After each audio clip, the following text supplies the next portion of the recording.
السلام علیکم ورحمۃ اللہ وبرکاتہ۔ محترم ناظرین، امید ہے کہ آپ سب خیریت سے ہوں گے۔ اللہ تبارک و تعالی آپ سب کو سلامت رکھے۔ آئیے آج ہم ایک اہم مسئلہ جانیں۔ اس سے قبل آپ سے میری گزارش ہے، اگر آپ میرے سبسکرائبر نہیں ہیں تو میرے چینل کو سبسکرائب کر دیں تاکہ ڈیلی دینی مسائل آپ تک پہنچتا رہے اور آپ کے معلومات میں اضافہ ہوتا رہے، اور آپ ایک دوسرے کو شیئر بھی کرتے رہیں تاکہ آپ کے ذریعے انہیں دینی مسائل سیکھنے کا موقع ملے۔ اگر کوئی شخص آپ کے ذریعے ایک بھی دینی مسئلہ سیکھ لیتا ہے، اللہ تبارک و تعالی آپ کو اس کا ثواب عطا فرماتا ہے۔ تو آئیے چلتے ہیں مسئلے کے جانب۔ مسئلہ ہے کیا؟ مسئلہ یہ ہے کہ عورت سے جو حالت حیض میں نماز و روزہ قضا ہوئی تو کس کس کا قضا کرے؟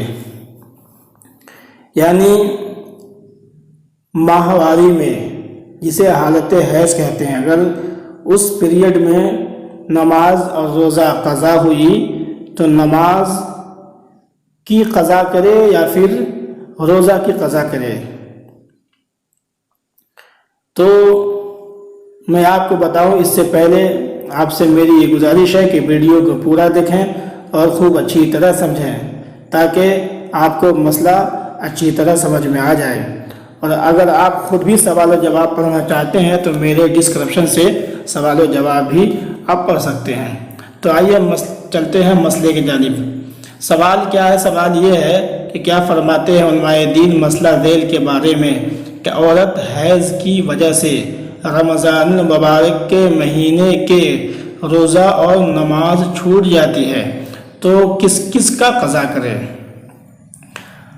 تو اس کا جواب یہ ہے کہ صورت مسئولہ میں روزہ کی قضا ادا کرے اور نماز کی قضا نہیں، بلکہ حالت حیض میں نماز معاف ہے، جیسا کہ بہار شریعت میں ہے کہ اس حالت میں روزہ رکھنا اور نماز پڑھنا حرام ہے، پر ہے کہ ان دنوں میں نمازیں معاف ہے، ان کی قضا نہیں، اور روزوں کی قضا اور دنوں میں رکھنا فرض ہے۔ اور قانون شریعت میں ہے کہ حیض و نفاس کی حالت میں نماز پڑھنا، روزہ رکھنا حرام ہے۔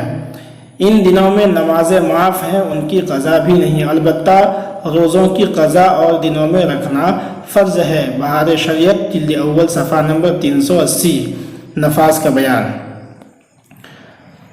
حاصل کلام یہ ہے کہ حالت حیض میں یعنی ماہواری میں نماز اور روزہ دونوں حرام ہے۔ اس پیریڈ میں ہم نہ روزہ رکھ سکتے ہیں نہ نماز پڑھ سکتے ہیں، تو کیا ہم اس کی قضا کریں گے؟